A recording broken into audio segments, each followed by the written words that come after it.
Hi everyone, today we will try to understand mole concept in a very easy way. As we know, I hope आप लोग को थोड़ी बहुत information होगी mole concept के बारे में. As we know, बहुत बड़े नंबर को हम लोग छोटी सी यूनिट से रिप्रेजेंट करते हैं, जैसे कि 12 केले को क्या बोलेंगे 1 डजन. ठीक है, जैसे कि टू इंटाइटीज को हम लोग क्या बोलते हैं 1 pair. Same mole is also a unit which is equal to 6.022 into 10⁻23 particles. ठीक है, इसे हम लोग अवागाद्रो नंबर भी कहते हैं. 6.022 इंटू 10⁻23 पार्टिकल्स को, जो कि इसके साइंटिस्ट के नेम पर रखा गया. ठीक है, अब बात आती है कि थिंग्स में कौन कौन सी चीज़ें हो सकती हैं और या इंटाइटीज जो हैं इसमें कौन कौन सी चीज़ें हो सकती हैं. ठीक है, इसमें कुछ भी हो सकता है. इसमें इलेक्ट्रॉन्स हो सकते हैं, इसमें एटम्स हो सकते हैं, इसमें मॉलिक्यूल्स हो सकते हैं, इसमें आयन्स हो सकते हैं, इसमें कोई भी केमिकल रिप्रेजेंटेशन. ठीक है, कुछ भी हो सकता है. अब आपको पता है कि जैसे कि 6.022 इंटू 10⁻23 पार्टिकल, ये बहुत बड़ा नंबर है. ठीक है, अब इसे बार बार रिपीट नहीं किया जा सकता या लिखने में बहुत ही इनकन्वीनियंट होगा. दैट इज वाई हम इतने बड़े नंबर की जगह क्या लिखते हैं 1 मोल. अगर इसे थ्योरेटिकली डिस्क्राइब करने की कोशिश करें तो क्या होता है, a mole is the number of atoms और molecule in 1 gram of hydrogen और 12 ग्राम ऑफ कार्बन. ठीक है, it can be represented as, और ये मैंने ऑलरेडी पॉइंट डिस्कस कर दिया. ठीक है, अब ये जो लास्ट पॉइंट है इसको डिस्कस करने के लिए हम थोड़ा सा डिस्क्राइब करने की कोशिश करते हैं. ओके, चलिए ठीक है.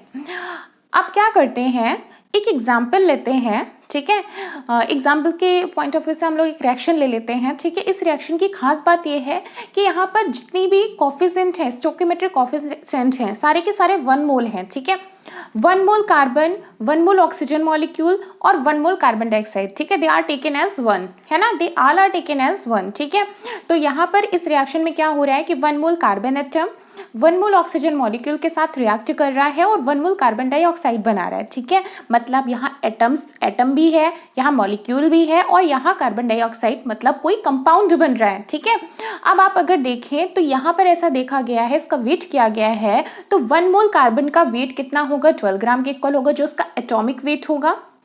1 मोल ऑक्सीजन मॉलिक्यूल का वेट कितना होगा 32 ग्राम के, जो उसका मॉलिक्यूलर वेट होगा. और अब अगर कार्बन डाइऑक्साइड का फॉर्मूला वेट कैलकुलेट करोगे इट विल बिकम 44 ग्राम. ठीक है, 12 gram of carbon and 32 gram of oxygen, then it will be become 44 gram. ठीक है, ये it should be in gram. Point to be noted कि जो atomic weight होना चाहिए वो ग्राम एटॉमिक वेट या ग्राम मतलब उसका respective atomic weight it should be in gram. ठीक है, अब अगर ध्यान दें कि 1 मोल का वेट कितना है 12 ग्राम है.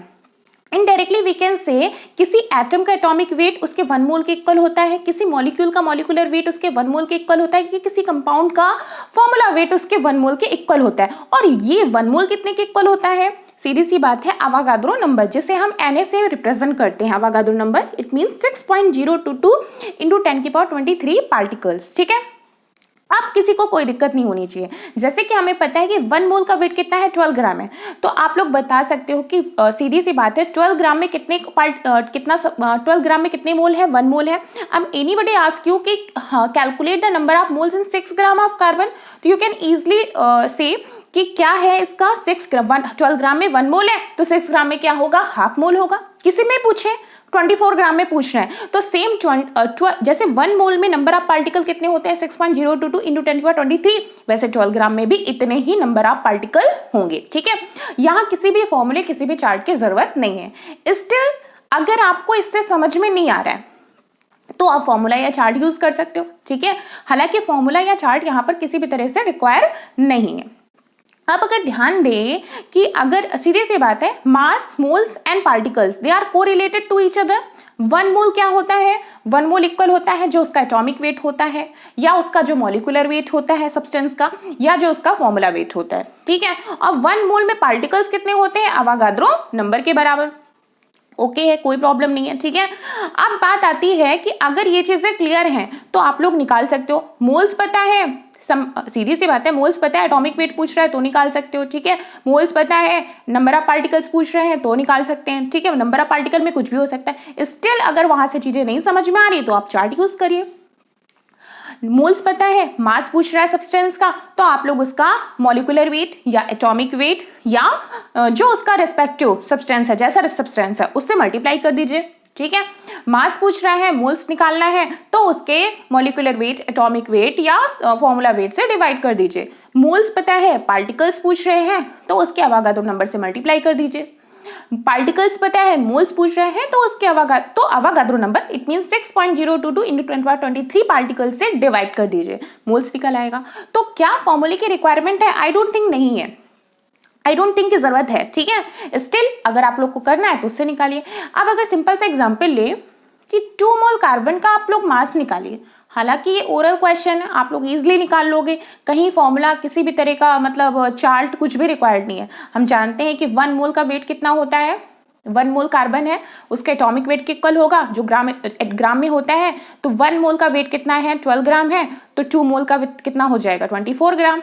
Still you need for the formula, अगर फॉर्मूले की जरूरत है तो आपको पता है कि मोल्स पता है, मास निकालना तो उसके एटॉमिक वेट से मल्टीप्लाई कर देंगे। मोल्स कितने प्रेजेंट है? 2 है। मास कार्बन का कितना होता है? एटॉमिक वेट कितना होता है?